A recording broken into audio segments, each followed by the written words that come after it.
Hi, my name is Alan Diwan. I'm the owner and chef of Kashmir Indian Restaurant Budapest in Aranya and Shutsa, and we are here on the behalf of Expat Village. The dish that we're going to prepare now, it's a biryani. So the biryani has been on the pot for about 10 minutes. So we're going to take it off now.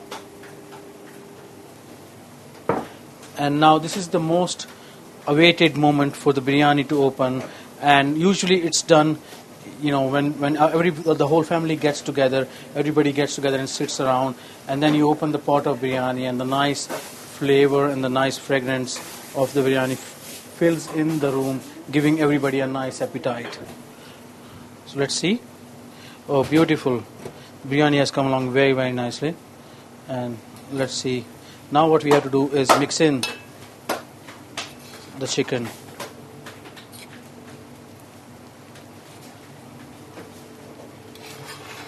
Very nice fragrance, very nice smell.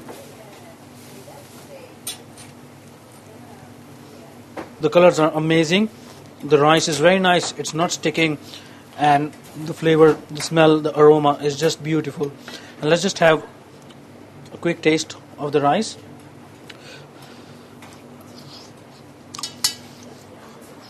Beautiful, amazing, very nice flavor, very nice. Enjoy. For you.